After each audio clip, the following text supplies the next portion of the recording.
not just about Palestine. This is about our ability to congregate, to organize, to negotiate in terms of union contracts, in terms of reproductive rights. Palestine is just the tip of the spear. This administration's coming after our rights, and thank you for organizing today. Thank you for coming. Before we start with the speakers, I thought we'd lead each other in a few chants. We're chanting today for Mahmoud Khalil. He's a Columbia graduate student who's been targeted by the Trump administration. He's been set up in ICE, but there is good news. A judge ordered that he be returned to New Jersey, which is it is a more favorable jurisdiction in terms of guaranteeing his rights. And when we organize, we ensure that we have each other's back. Free Mahmoud Khalil! Free Mahmoud Khalil! Now! Free Mahmoud Khalil! Now! Free Mahmoud Khalil! Now! Free Mahmoud Khalil! Now! Free Mahmoud Khalil! Now! Free Mahmoud Khalil! Now! Free Mahmoud Khalil! Now! Welcome everybody. My name is Joe and I'm with Students for Justice in Palestine. This is our first major rally since the end of the encampment protests in 2024. And we are back at a critical moment in time, a moment when all of us are under threat. We are here today with you because we all recognize the crisis that we are in at this moment. We recognize the crisis of genocide in Palestine. We recognize the crisis of fascism threatening to take over this country and the crisis of complicity right here at UVM. And we are here today because we know, we see, and we feel now more than ever that we have to fight back. In the past 3 days, the Zionist state of Israel has murdered over 700 people with our tax dollars. 3 days ago, in the span of just a couple hours, they butchered 174 children in their sleep. They slaughtered entire families who are gone forever, and they did this with weapons made in this country. They broke the ceasefire after violating it for weeks and killing over 100 Palestinians. And with the full support and participation of the United States, they are returning to their campaign of all-out genocide that has killed hundreds of thousands of people in Gaza. This is a genocide that has destroyed 90% of homes in Gaza. A genocide that has attacked hospitals, schools, aid tents, infrastructure, anywhere designed to sustain life. And we are faced again, once again, with video after video of children who have been killed by bombs that are made right here in this country. And that's why we chant, free, free Palestine! Free, free Palestine! Long live Palestine! Long live Palestine! Free, free Palestine! Free, free Palestine! Long live Palestine! Long live Palestine! This is a genocide that has been going on for 78 years. This is a project of Western imperialism that is aimed at exterminating an entire civilization, culture, and people. And it must be resisted with the same urgency that the world resisted the Nazi Holocaust with. And we as Americans are living in the center of this death machine. And we must never let anyone tell us that this is an over there issue. We must never let anyone tell us that we have no connection to it. We have no responsibility. We have every responsibility. Because every bomb, missile, every warplane, 70% of the occupation's weapons comes from the United States. This is money that could be used to feed people, money that could be used to turn our universities into real places of education, not tools of collaboration for fascism and imperialism. And that's why we chant, money for jobs and education, not for ICE and deportation. Money for jobs and education. Not for ICE and deportation. Money for jobs and education. Not for ICE and deportation. Money for jobs and education. Not for ICE and deportation. Money for jobs and education. Not for ICE and deportation. And all of us, together with you, we have been fighting, protesting, speaking out, mobilizing however we can to fight this. And we are at this new point of crisis because Donald Trump and the far right have seen us, and they know that we are building the power to stop this genocide. So what have they done? They have begun a crackdown. They have launched a campaign of arrests and disappearances and deportation against Palestinian activists in this country. And they are beginning with students and activists who are immigrants. We know that this is connected to the broader campaign by Donald Trump of xenophobia, of mass deportations and racism against immigrant communities in this country. And we know that this is inextricably connected with the genocide in Palestine. 2 weeks ago, this began with the kidnapping and attempted deportation of Mahmoud Khalil. Mahmoud is a Palestinian organizer at Columbia, and he has helped organize the students' response to this genocide and demand that Columbia University cease all ties with the genocidal state of Israel.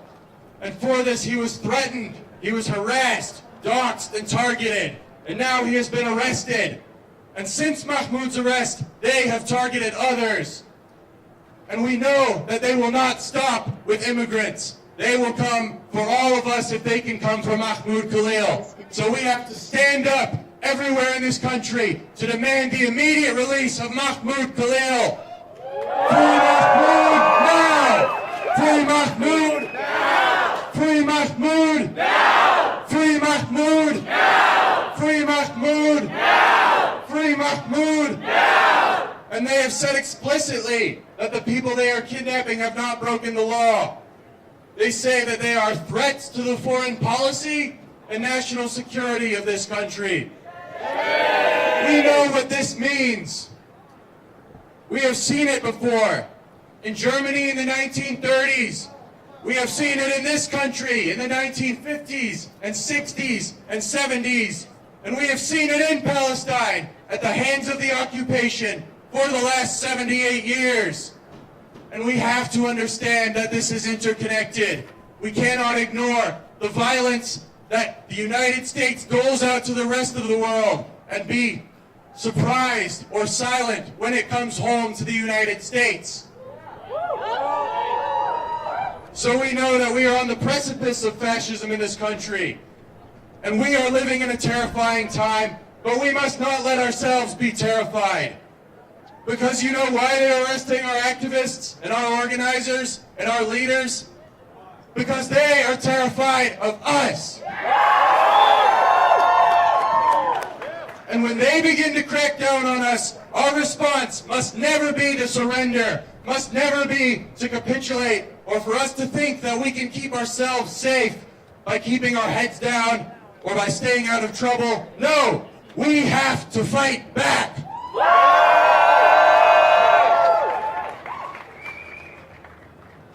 And we understand that nobody is coming to save us but ourselves. We are all here today because we understand that.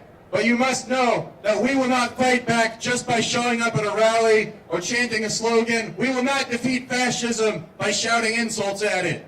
The only way we can protect ourselves, our communities, the only way we can prevent our universities from capitulating to the far right, the only way we can work to stop this country's genocide in Palestine is through organization. And on this university, we need the mass organization of students, staff, faculty, across struggles, across sectors, and recognize that the only thing more political than our action is our inaction. And the only way we can fight fascism and collaboration from above is through solidarity from below. It's already happening. In every corner of campus, there are ways to fight back if you look for it. We are building this. It's coming. You have got to get involved somehow. And that's why I want to introduce Helen Scott from the United Academics Palestine Solidarity Caucus. Everyone give Helen a warm welcome. Greetings, everybody. It's so good to see you all. This is a crucial moment for students, faculty, staff, community members to come together. And I have to say, as somebody who has been an educator and a union member at UVM for over 25 years, I have seen many protests for social justice on these steps. I have seen protests for racial justice, for gender equity, for environmental freedom, for fair union contracts, for so many causes, and I'm proud to have been part of those moments of collective organizing and speaking out for justice. And for all the time that I can remember, that tradition has been a hallowed part of the campus experience.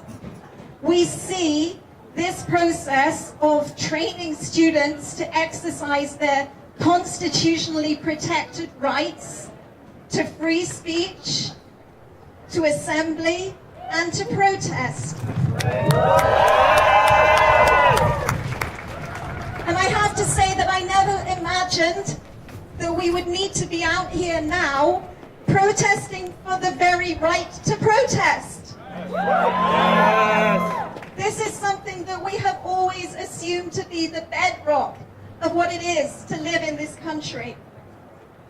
And that's why I'm here, and that's why we're all here today, to make sure that the rest of our democratic rights are not shredded. Because let's face it, we're living at a very frightening time. We're living at a time of attacks, the like of which we could never have foreseen, even simply years ago. And for me, the most important thing is that we are standing here united. And I want to say that even though it is a very frightening time, and the forces of reaction have a lot of power and a lot of confidence, they do not have a popular mandate. They are deeply unpopular. We have the majority. And we are on the right side of history. So I want to leave you with two of the most important slogans from the labor movement. And I was one of the people who founded United Academics. And we did it in the name of justice and equality. And the two slogans I want to end with are one. An injury to one is an injury to all.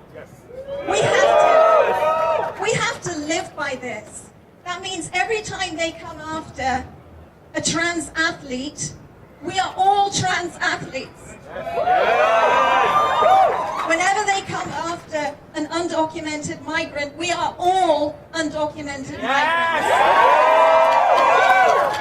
And whenever they come after a Palestine solidarity activist, we are all Palestine solidarity activists. The second slogan from the labor movement that I want to leave you with is, the union makes us strong. The principle there is, alone we are weak. There is very little we can do as individuals on our own. We are vulnerable on our own. But together with others in collections of people, we are strong. And that's the strength that we need to work on today. And that means you have to join, if not a union, if that's not available to you, an organization, a collective, so that you can work with others together, that we can build our strength to defend against this attack, and also to continue to build for what we believe in, for a better world.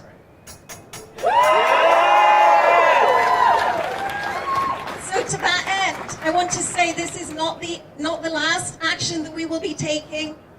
I want to encourage everybody to get involved, to join the groups who are here today, and to look out for April 17th, which has been called by the American Association of University Professors and many other groups as a day of national action for higher education.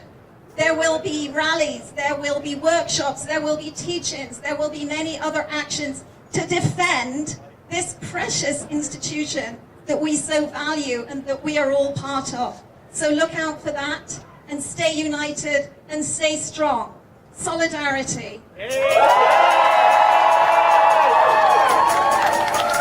Who's got the power? We got the power. What kind of power? People power. Who's got the power? We got the power. What kind of power? People power. Who's got the power? We got the power. What kind of power? People power. I'm hearing union power, I'm hearing people power, I'm hearing student power.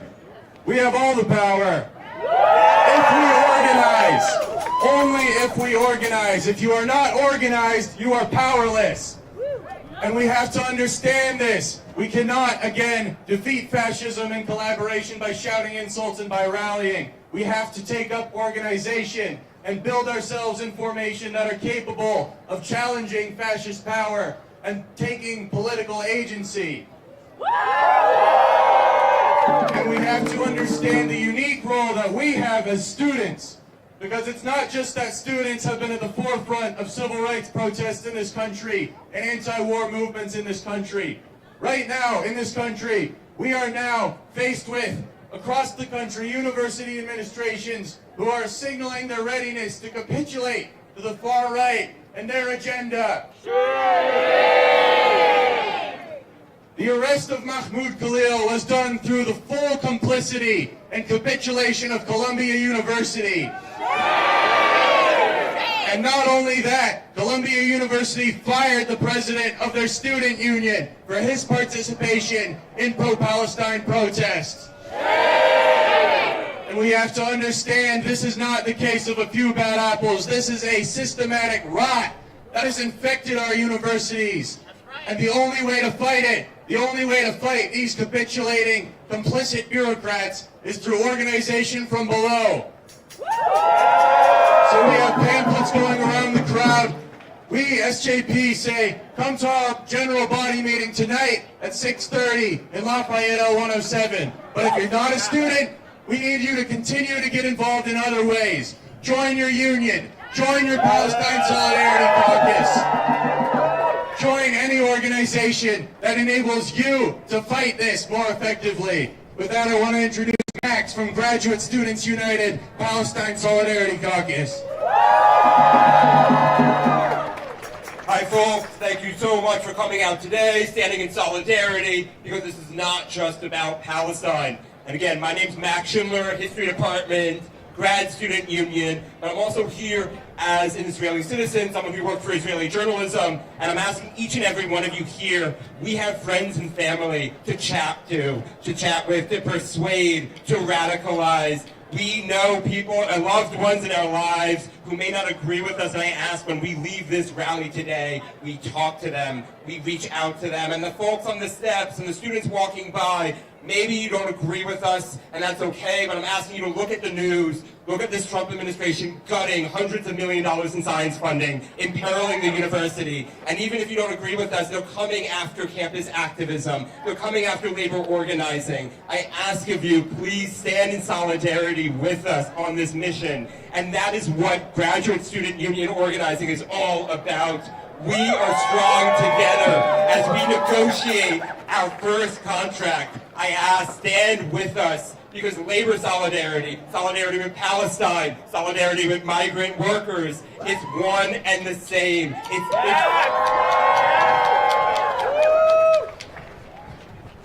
Thank you so much, and solidarity. Free, free Palestine! Free, free Palestine. Free, free Palestine! Free, free Palestine. Long live Palestine! Long live Palestine. Free, free Palestine! Free, free Palestine. This is a genocide in Palestine that affects every aspect of our life here in this country. From migrant deportations, to the gutting of higher education, to why we don't have health care, to why we can't get a living wage, to everything that affects us in this country. It can be tied back to the murder of children abroad, paid for with our tax dollars. This is a genocide that is perversely being committed in the name of Jewish people. And we know that this is wrong. And we say to our Jewish brothers and sisters, You have the power to make this stop. We are living in a time, we have been living in a time where Zionist soldiers carve Jewish symbols into the skin of Palestinian prisoners, where the occupation's murderous troops use the Star of David and menorah as symbols of conquest and murder. And every single crime committed by the Zionist project, the shooting of little children in the head, the bombing of hospitals and schools, the mass torture and rape of prisoners, the pogroms in the West Bank, the humiliation and dispossession and genocide of an entire people for 78 years straight is done in the name of Jewish people. And now, as this violence comes home to this country, we are entering a time where the American fascists use Hebrew phrases to gloat about their fascist repression and kidnapping of Palestinian organizers. And we say to our Jewish brothers and sisters, you cannot accept this. You have the power to stand up. To stand up in your families, in your communities, in your synagogues, in your Hillel, and say, I will not accept this. That I will not allow you to do this in my name. And you must do more than say it. You must prove it through your actions and your organization. We say to our Jewish siblings, you have the power and you have the responsibility. And you have the responsibility not just to the Palestinian people, not just to the children killed in your name. You have a responsibility to yourself. Because if you continue to allow yourself and your identity to be used as a weapon for genocide, what you are doing is slowly allowing them to kill you as well. I want to now introduce Wafiq Fawar, the community activist from the Vermont Coalition for Palestinian Liberation, here from our community in solidarity with our campus front.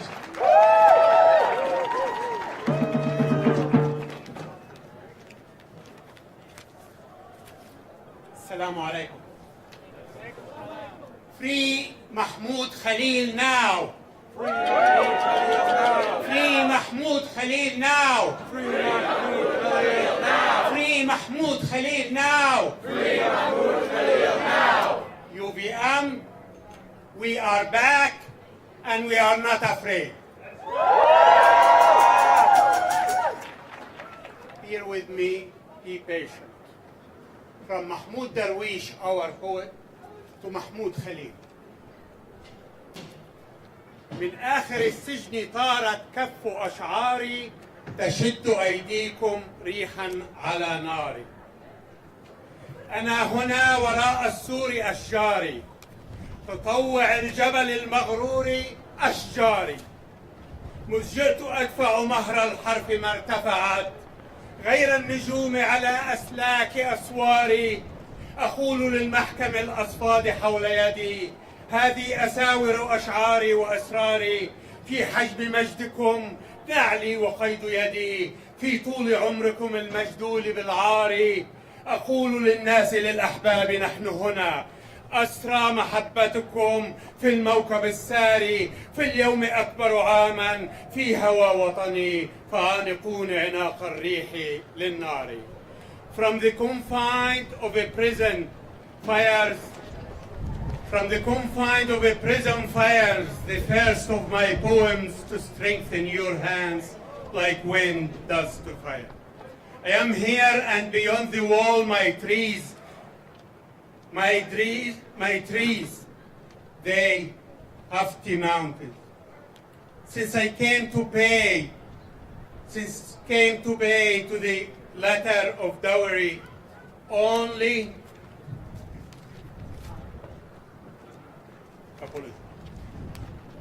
Since I came to pay the letters dowry only the stars have risen on my barbed wires. I tell the ones who have placed the manacles about my wrist, these are the bracelets of my poems and my determination. The measures of your glory are the soles of my shoes and the chains on my hand. Through the length of your life called with shame, I tell the people, the loved ones, We are here, captive of your love in the advancing procession. In a day I grow a year in love of my country. So embrace me like the wind embraces the fire.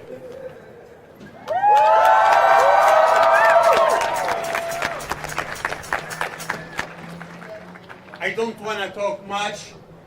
I want to say straightforward, I'm afraid for my students, but I am now not afraid because the community members showed up when the students need them.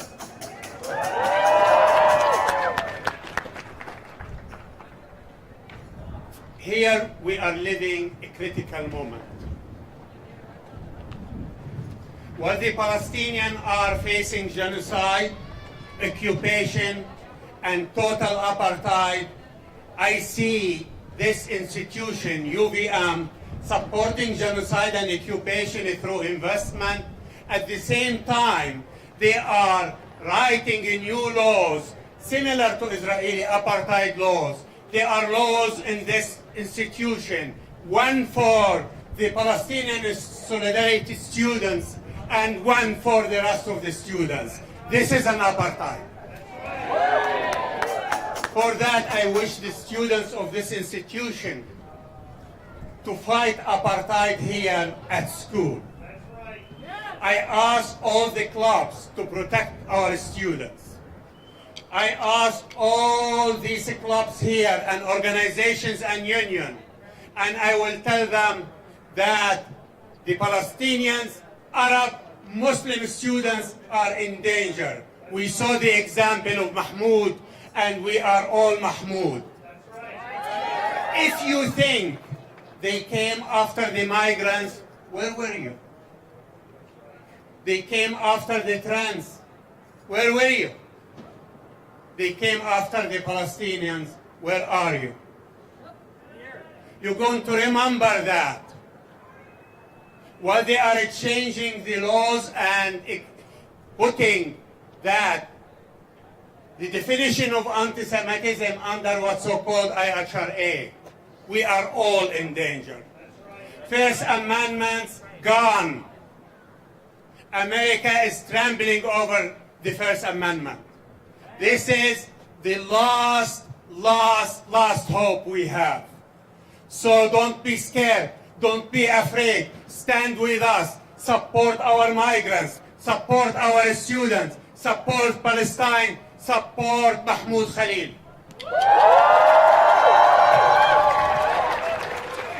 Free Mahmoud!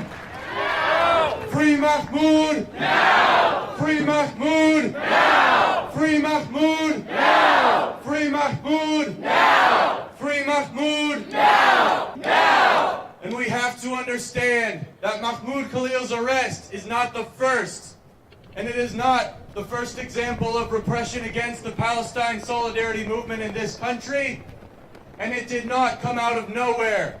The precedent for Mahmoud's kidnapping was set for decades in this country through mass deportations under every presidential administration, Democrat and Republican, for the previous few decades. We have to understand that everything that threatens us today intersects at Mahmoud Khalil, and we must not essentialize Mahmoud's case into one individual. Mahmoud Khalil was arrested for the crime of standing in solidarity with an oppressed people. But he is not the first. He is not the first to be arrested and disappeared and attempted deported for not having committed a crime. We cannot forget our immigrant communities all around this country who have been facing mass deportations for decades under Obama, under Trump, under Biden, under all the leadership of this country. And when we fight for Mahmoud Khalil, we have to fight for our immigrant communities everywhere.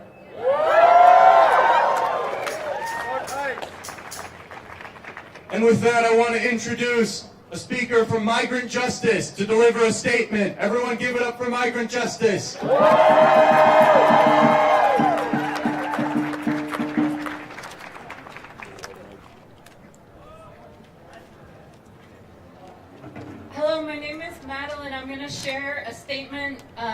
Migrant Justice organizer Enrique translated from Spanish into English today.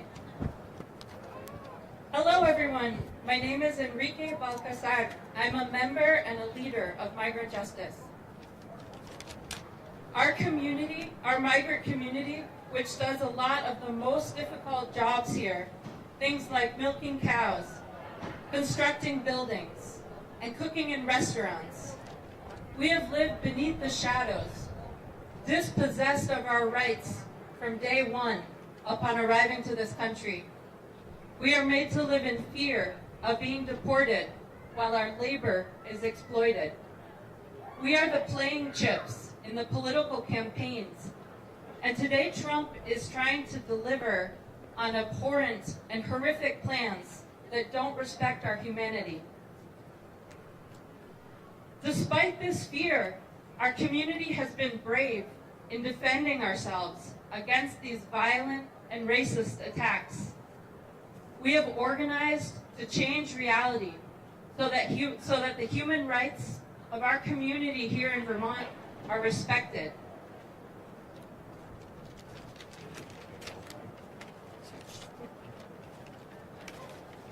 And for this organizing, the struggle in which we find ourselves, we have faced persecution from immigration agents. In the same way as Mahmoud Khalil and all the immigrant students who are fighting against the genocide in Gaza, ICE has used the threat of deportation and detention to keep us silent. In 2017, when Trump took office for the first time, we were organizing and calling on the ice cream company Ben & Jerry's to sign on to our Milk with Dignity program in order to hold dairy companies and supermarkets responsible for human rights abuses that workers were facing in many dairy farms in Vermont. I was a leader and a spokesperson for this campaign, and in 2017, ICE watched, followed, and infiltrated Migrant Justice. They arrested various leaders and members of the organization with the intention of silencing us. Yes, this happened right here in our home in Vermont. I, Enrique Balcazar, was one of the leaders who was targeted. I went through what Mahmoud Khalil is going through today. ICE followed me, watched me for almost 2 weeks before arresting me in the street in Burlington with 3 undercover ICE cars, together with another Migrant Justice leader named Sully Palacios. I spent almost 2 weeks in detention where I was about to be deported. But thanks to the brave and powerful solidarity of the community, Sully and I won back our freedom. We fought our case to stay in this country and continue to organize and denounce ICE's abuse of power. It was a long fight, but we won. And we are going to win the freedom of Mahmoud Khalil.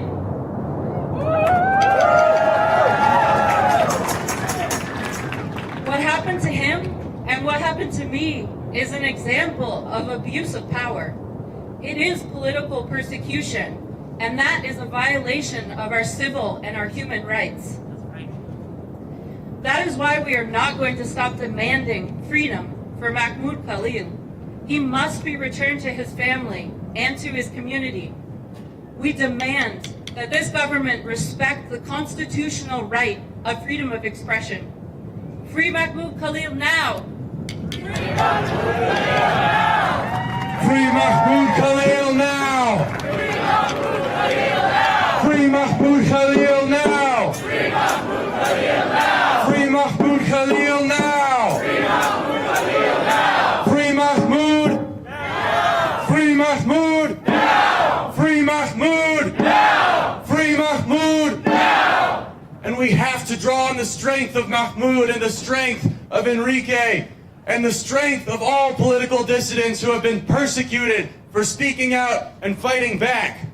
And we have to understand that if we surrender, if we let ourselves be cowed in fear, out of the fear that the same thing will happen to us, we are selling them out. We have to fight back. And that is exactly what Mahmoud Khalil has been telling us right from prison. I want to read a letter from Mahmoud Khalil dictated over the phone as he sits in Jena, Louisiana, in an ICE prison, notorious for its abuses. He was moved to Jersey. He was moved to Jersey. But this was dictated while he was still in Jena, Louisiana. And since this was dictated, people have continued speaking out and fighting and creating the pressure that has gotten him moved and that is going to win him his freedom. And he stresses in this letter that we must keep fighting, we must keep organizing, and we stand at the forefront of justice. My name is Mahmoud Khalil, and I am a political prisoner. I am writing to you from a detention facility in Louisiana, where I wake to cold mornings and spend long days bearing witness to the quiet injustices underway against a great many people precluded from the protections of the law. Who has the right to have rights? It is certainly not the humans crowded into the cells here. It isn't the Senegalese man I met who has been deprived of his liberty for a year, his legal situation in limbo, and his family an ocean away. It isn't the 21-year-old detainee I met who stepped foot in this country at age 9, only to be deported without so much as a hearing. Justice escapes the contours of this nation's immigration facilities. On March 8th, I was taken by DHS agents who refused to provide a warrant, accosted my wife and me as we returned from dinner. By now, the footage of that night has been made public. Before I knew what was happening, agents handcuffed me and forced me into an unmarked car. At that moment, my only concern was for Noor's safety. I had no idea if she would be taken too, since the agents had threatened to arrest her for not leaving my side. DHS would not tell me anything for hours. I did not know the cause of my arrest or if I was facing immediate deportation. At 26 Federal Plaza, I slept on the cold floor. In the early mornings, agents transported me to another facility in Elizabeth, New Jersey. There, I slept on the ground and was refused a blanket despite my request. My arrest was a direct consequence of exercising my right to free speech as I advocated for a free Palestine and an end to the genocide in Gaza, which resumed in full force Monday night. With January's ceasefire now broken, parents in Gaza are once again cradling 2 small shrouds, and families are forced to away starvation and displacement against bombs. It is our moral imperative to persist in the struggle for their complete freedom. I was born in a Palestinian refugee camp in Syria to a family which has been displaced from their land since the 1948 Nakba. I spent my youth in proximity to, yet distant from, my homeland. But being Palestinian is an experience that transcends borders. I see in my circumstances similarities to Israel's use of administrative detention, imprisonment without trial or charge to strip Palestinians of their rights. I think of our friend Omar Khatib, who was incarcerated without charge or trial by Israel as he returned home from travel. I think of Gaza hospital director and pediatrician, Dr. Hassam Abu Safia, who was taken captive by the Israeli military on December 27th and remains in an Israeli torture camp today.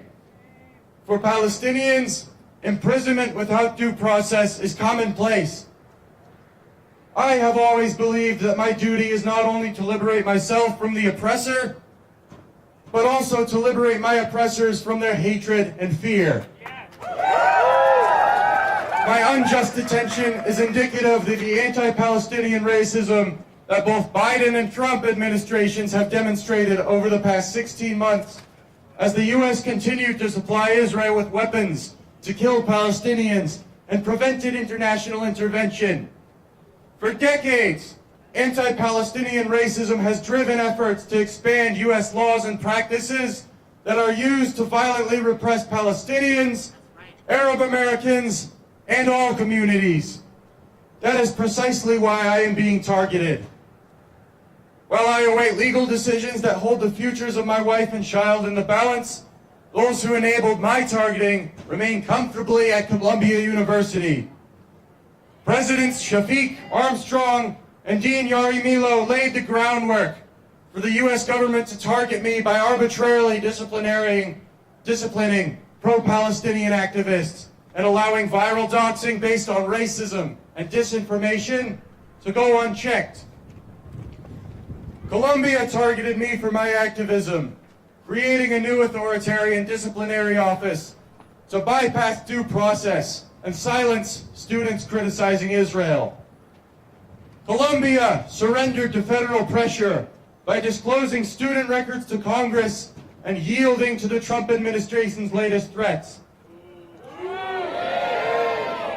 My arrest, the expulsion or suspension of at least 22 Columbia students, some stripped of their BA degrees just weeks before graduation, and the expulsion of Student Worker Union President Grand Minor on the eve of contract negotiations are clear examples. If anything, my detention is a testament to the strength of the student movement in shifting public opinion towards Palestinian liberation. Students have long been at the forefront of change, leading the charge against the Vietnam War, standing on the front lines of the civil rights movement, and driving the struggle against apartheid in South Africa. Today, too, even if the public has yet to fully grasp it, it is students who steer us towards truth and justice. The Trump administration is targeting me as part of a broader strategy to suppress dissent. Visa holders, green card carriers, and citizens alike will all be targeted for their political beliefs. In the weeks ahead, students, advocates, elected officials must unite to defend the right to protest for Palestine. At stake are not just our voices, but the fundamental civil liberties of all. Knowing fully that this moment transcends my individual circumstances, I hope nonetheless to be free to witness the birth of my firstborn child. Mahmoud Khalil.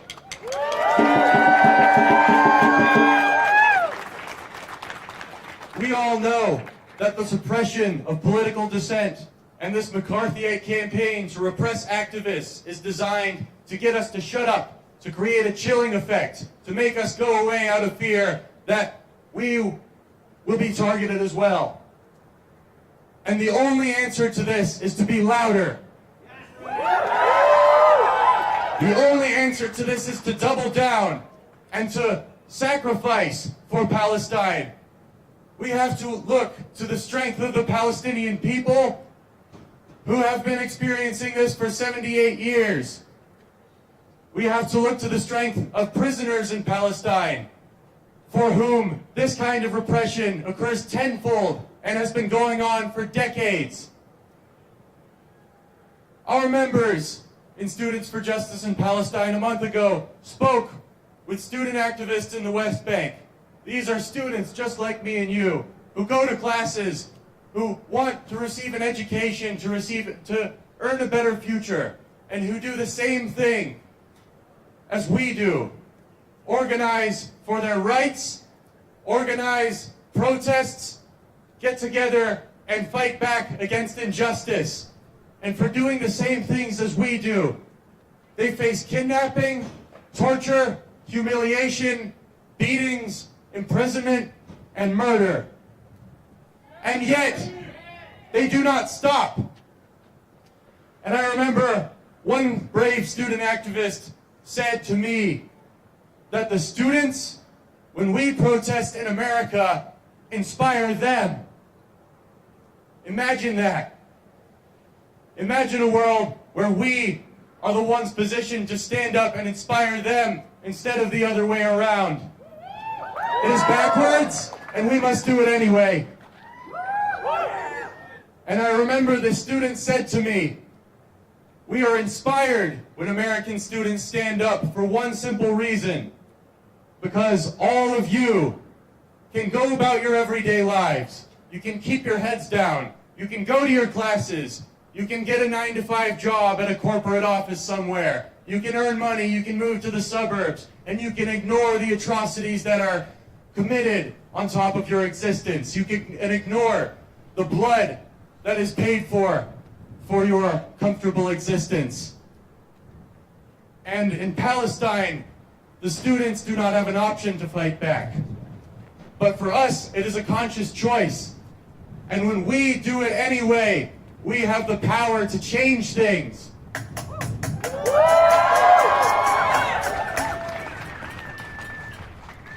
And when we think about this idea that we can keep our heads down, that we can let ourselves stay fearful and not fight back, and we can just live in blissful ignorance and earn our money and go to our classes and not risk anything for the betterment of humanity, I want you all to look at the videos of children whose lives were taken from them. Look at them in their lifeless eyes and ask yourself, can you live with that? Can we live with that? No! And with that, I want to now introduce Sylvia from Young Democratic Socialists and a member of Student Workers at UVM. Hello, my name is Sylvia. I'm a proud member of the Young Democratic Socialists of America and the UVM Student Workers Union. I'm here today because I believe that when we organize, we win. The forces of repression that we oppose abroad are the same ones we face right here on our campuses. We all have the same enemy, from the targeting of student activists to the surveillance and intimidation of international students. We see the same systems of violence that fuels war and occupation extending their reach into our schools. With university administrators investing in weapons manufacturers and military contractors, their priorities are clear. Complicity in war and occupation over accountability to their students. And when campus administrators collaborate with ICE to surveil and intimidate students, it's another reminder that these institutions are not serving us. They are perpetuating the same systems of exploitation and control that we are actively fighting against. But we are not powerless. Every time we organize, we chip away at their power. We've seen it before. Workers on this campus have fought and won better wages, safer working conditions, and protections against retaliation. And when students come together to demand divestment and stand in solidarity with Palestine, we show that our resistance, our action, our power is stronger than their repression. That's why it's so important that we keep organizing.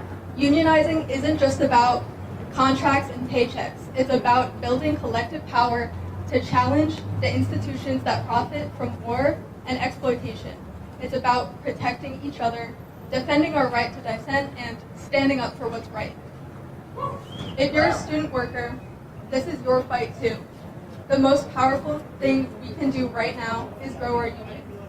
Every card signed is a declaration that we won't back down. Every new member strengthens our ability to demand justice on our campuses, in our workplaces, and in our communities. So I'm asking you, if you're a student worker, sign a union card. Join the UVM Student Workers Union, because when we organize, we protect each other. When we organize, we build power. And when we organize, we win. Free Mahmoud Khalil, hands off our students, ICE off our campuses, solidarity forever. Thank you.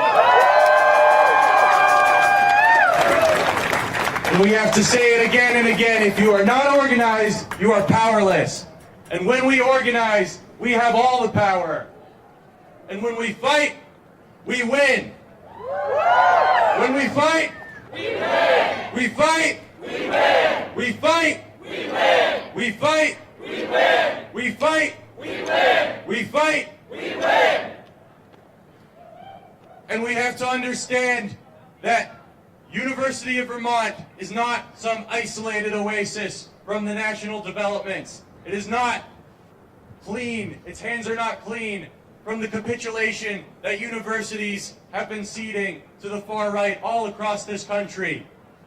And in fact, for months now, people across campus have been going to the university administration and asking, pleading with them to take proactive measures to defend their students and their community and their workers from the federal administration, from ICE, from fascist repression, and to defend the university itself from the Donald Trump administration. And the university has done little to nothing.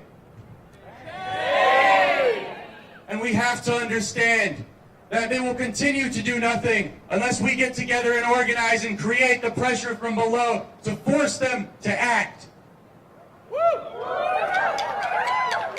And with that, I want to introduce Elizabeth from UVM Staff United Palestine Solidarity Caucus.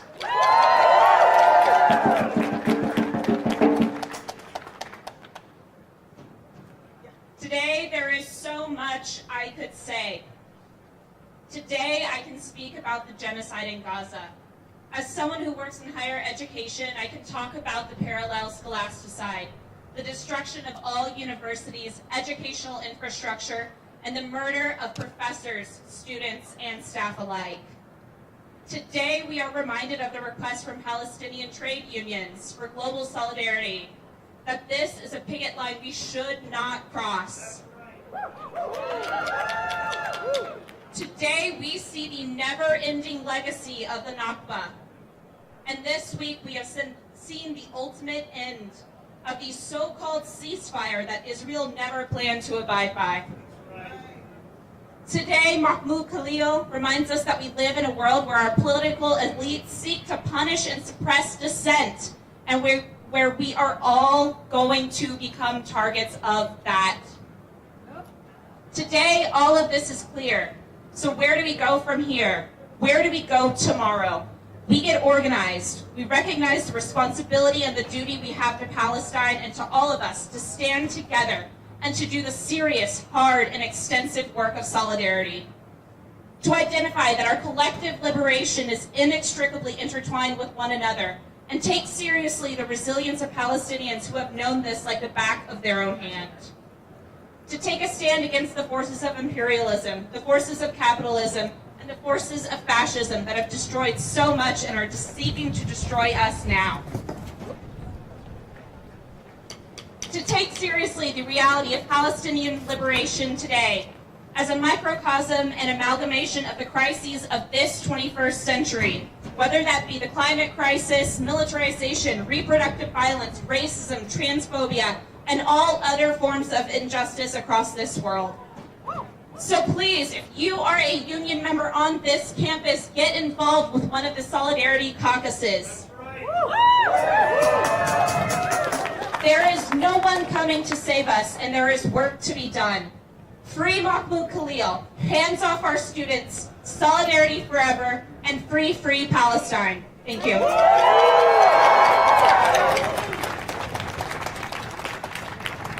And we are all here today to show you that there are ways for you to fight back. There is organizing in every corner of campus. No matter what you do, no matter what your role is, there is no excuse anymore. You have to organize and you have to boycott. We have quarter sheets being passed around in the crowd somewhere in here because we know that on top of the military aid that this country sends to the Zionist project, on top of the bombs and the warplanes and the missiles and the ammunition and the equipment, this country is also complicit in the genocide of Palestinians through the financial landscape of this country and of this world.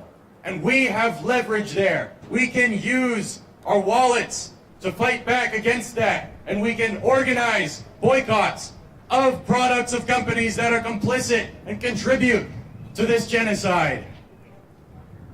And that's why we raised the call for boycott, divestment, and sanctions. And that's why we have to fully align ourselves with the BDS National Committee's call to boycott Israeli products, targeted Israeli products. We have a list somewhere here of small list of companies that if we all boycott, we will have power and we can leverage power to shut this down. We can end this.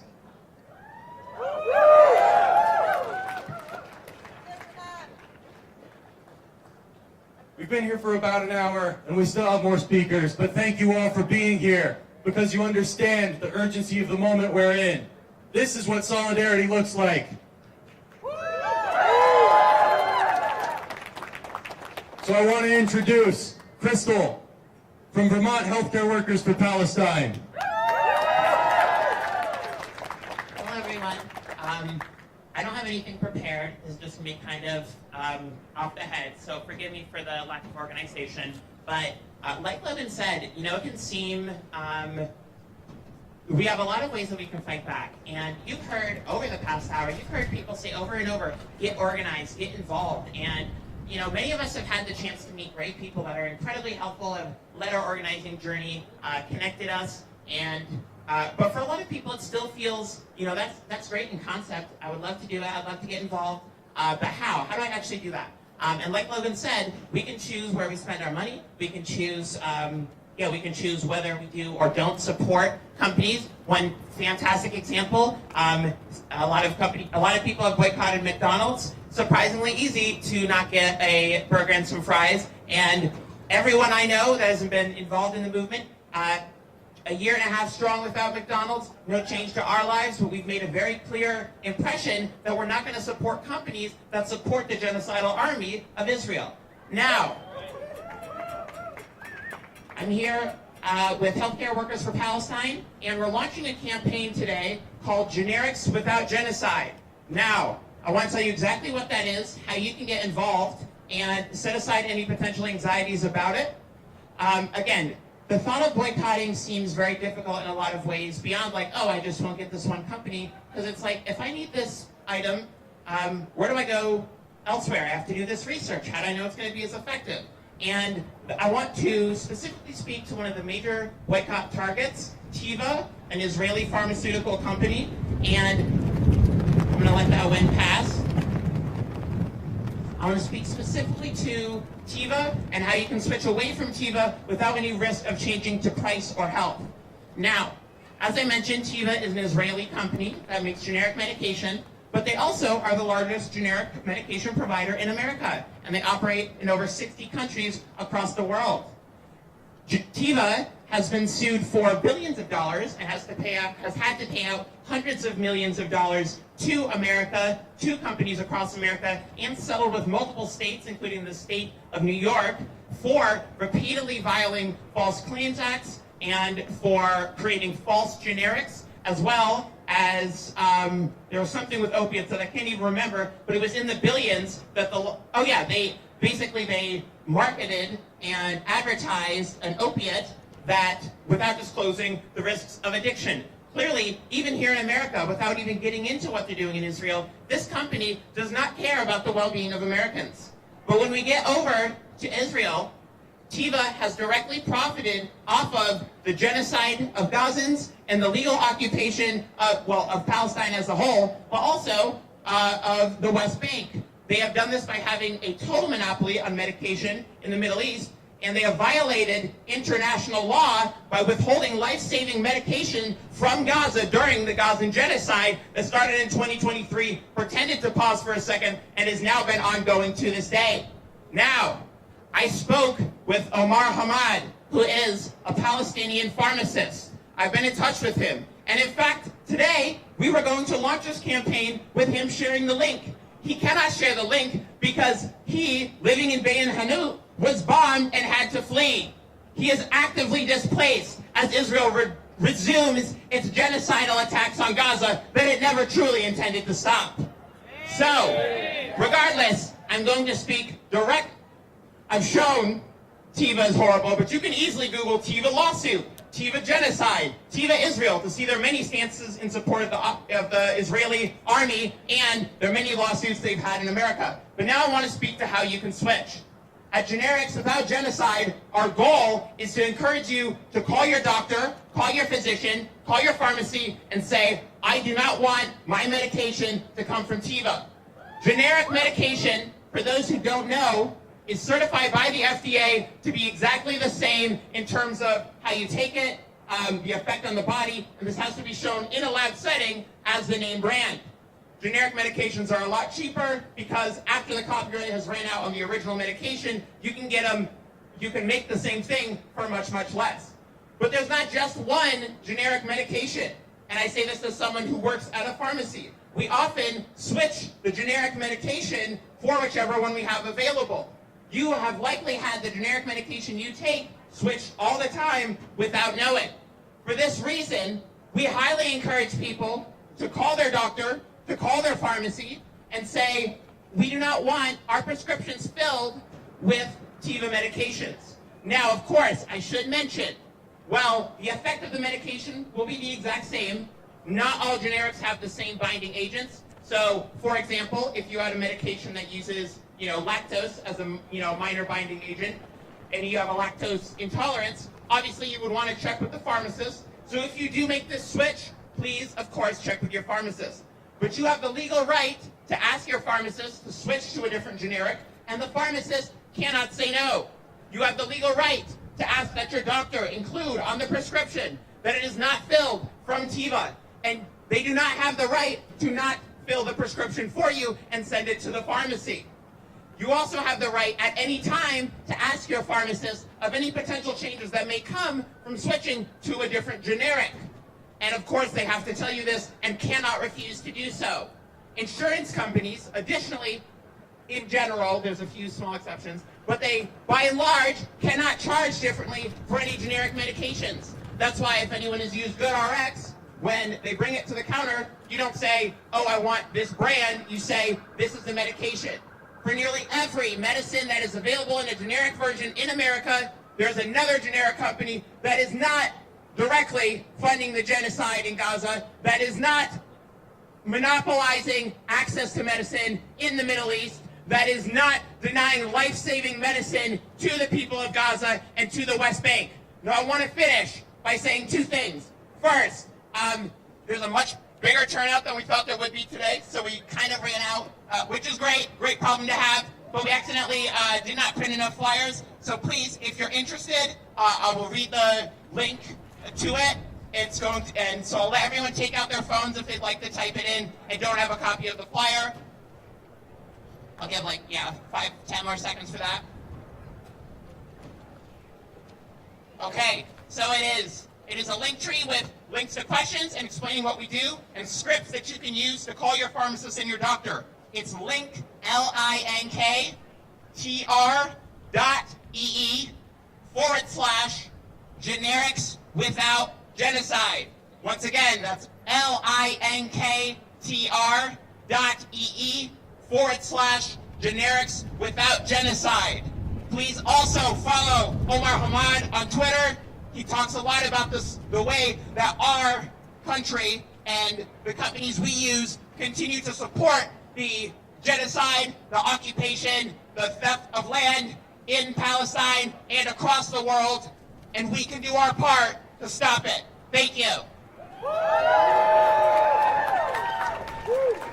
And that is precisely how we fight this. Little things that we can all do collectively in our everyday lives that make a difference. And together it's just one drop of water, but together we are an ocean. So we will say again and again, organize and do not be cowed. Come to our organizing meeting, our general body meeting of Students for Justice in Palestine, tonight, 6:30 in Lafayette L107. And no matter what walk of life you come from on this campus, you have to organize. And for those beyond campus, you have to organize as well. We want to thank everyone from the greater Burlington community and Vermont community who has shown up in solidarity with our struggle on campus. And with that, we want to introduce our final speaker, Vivon from the Party for Socialism and Liberation, a community organization here in Vermont that is in solidarity with us on campus, fighting the university administration and the federal administration. hear me okay? People have said it pretty good, I'll keep it short. We were all already, always, Mahmoud Khalil. From the day we decided that we don't want to live like this. Homeless, 12 hours at the ER uninsured, refusing to watch as they kill and deport our neighbors. When we first saw injustice and dared to admit it, we became fighters for our own liberation. The difference is that the ruling class now knows that we know it. They kidnapped Mahmoud in a manner more outrageous even than they did the LA-8. To send us a message, yes, to teach us what happens when you decry genocide, when you peel away their mask and do the crime of simply speaking what is plainly happening. To keep the working class and us immigrants who are privileged above the status of undocumented, compliant and terrified, distracted at the prospect of our own safety. To keep all poor people precarious and divorced from their own political existence. All those things, yes, but also to test our response. To find out, when they resumed the genocide in full force, if our students would hide away in fear, knowing full well that their universities allied with Zionism would sell their rights, criminalize them, when the real criminals are the leaders of Israel and the US ruling class war machine. Mahmoud is in jail, while Netanyahu, the fugitive, wanted by the ICC, who along with the ruling class of our country have killed 18,000 Palestinian children in record time. So how can I blame students of the world, workers of the world, the poor, discarded, deported, and disappeared, for retreating when the billionaire class flexes just how willing they are to break all of the rules? I don't really have to. Because with every kidnapping of innocent students, each bombing of a city crying for relief, the US tears away their own legitimacy and reminds us that we are never returning to a world before October 7th. Quite simply, it is impossible to reverse the destruction that they have wrought. There is no bringing our children back to life. But moreover, it is impossible to unknow what you have seen. What Palestine has always shown us, the lies of the ruling class, their weakness and fear, forced to resort to the most barbaric shows of force and half-hearted justifications. They're not trying anymore. Their logic of capitalism, constantly expanding exploitation of our bodies, our labor, using it to fuel ever-expanding still war and devastation until we have burned this world to nothing. Palestine is our teacher, and it tells us that there is only one solution: intifada, revolution. There is only one solution. There is only one solution. So there is no retreating into our social groups, only isolation and the path to your own doom. And there is no advancement, pretending we can reform our way into a friendlier empire any longer. Not after what we have let the ruling class do on our watch. There is only bringing us all into lockstep with the Palestinian resistance, the worldwide class struggle against the war-hungry billionaires. If you are ready for that fight to shut their system down and build our own, starting from our dock workers striking, which, by the way, this time we're going to stand with them, and that strike is going to block all arms coming out of the U.S. So you have to look out for the dock workers strike. If you are ready to shut it down for Palestine, if you are ready to shed our tax dollars, our colonial privileges of safety, then you are a revolutionary. Congratulations. And I have your marching orders. It's a few quick, simple questions. Yes or no? Are our rights privileges gifted by the ruling class to be confiscated when it is strategic for them to cut us down? No! No. Our rights to free speech are not granted by the ruling class in the first place, because it's not theirs to grant. It is granted by the power of the people, because they're trying to steal Mahmoud away from the public eye, from legal representation, to take away our free speech, and yet we're still speaking right now. Freely. We're not going to shut up. Because the more of us they come for, the more of us will stand up. The more your mother will stand up, your grandmother, your friend who's on the fence. And the louder we're going to get. So are we confused? No! As they mass deport our Venezuelan and Salvadoran comrades, they say they are high-profile gang members. And as they drop bombs on children in Gaza, they tell us Hamas was actually the one secretly planning to break the ceasefire. That's why they had to kill another 300 children that day. Are we convinced? No! Because we are not confused. Are we afraid? No! Because Palestine brought the labor movement back to life last year. And the labor movement will stand for Palestine. And without our labor, the billionaires have nothing. They have nothing on us. Are we tired? No! Are we sleeping? No! No! But we have been. And while we had our eyes closed, they built an empire with a mastery of counter-surveillance and reliant on us getting addicted to the banality of genocide. Don't simply consume. Don't despair. Don't come up with your own personal security strategies alone. You will stay awake by seeking the knowledge and principled fighting organizations that will teach each other how to keep ourselves safe, how to understand their plans of attack, and how to make the shift in our skills grown in these non-revolutionary times to the collective strategy our organizations will unify in to topple this empire in these revolutionary times. Last couple questions.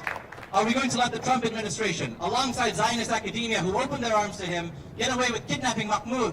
No! Are we going to let the U.S. get away with handing Israel the bombs they are murdering with? No! Are we united? Yes! Are we ready to get organized? Yes! Are we awake? Yes! Prove it! When human rights are under attack, what do we do? Stand up, fight back! When Palestine is under attack, what do we do? Stand up, fight back! When all of us are under attack, what do we do?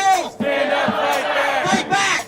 Fight back! Fight back! Fight back! Fight back! Fight back! Fight back! Fight back! Fight back! Fight back! Fight back! Fight back! Fight back! Let's get fucking organized! As we've been rallying today, we just got word that Trump is moving to abolish the Department of Education. And we don't know what this will bring, but we know that this proves our point, what we've been saying, that we are under attack. All of us are under attack. And Mahmoud Khalil's arrest is the tip of the iceberg. And at this moment, when we're under attack, we cannot be fearful. I want to send you away today with the words of Fred Hampton, organizer, chairman of the Black Panther Party, who was murdered by police at age 21 as he slept in his bed next to his pregnant wife for the simple crime of organizing his people. He said that you have to understand the people have to pay a price for peace. And if you dare to struggle, you dare to win. And if you don't dare to struggle, then damn it, you do not deserve to win.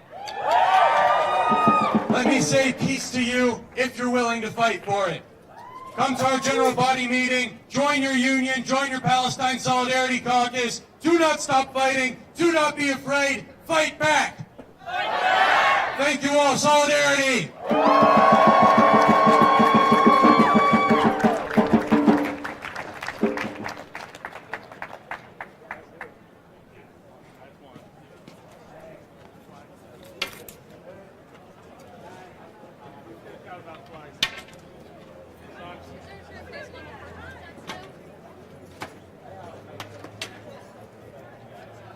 And real quick, if you can hear me, if you have flags or signs or anything, just put them right here.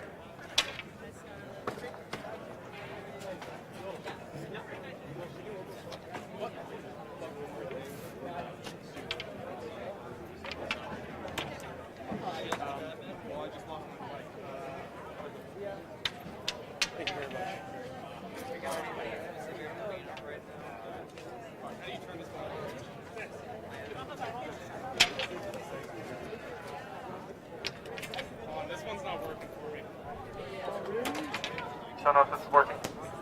Student workers are also in the Davis Center right now, hoping to sign a card. So if you are a student worker on campus, please head to the Davis Center. Yeah, that'd be great. Anything else I can announce on that front? Okay. I think we got it rolling.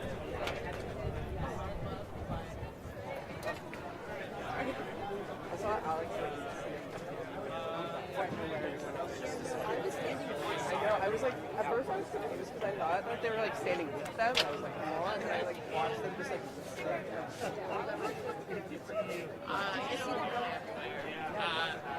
And then she just like disappeared. Yeah. Doing all right.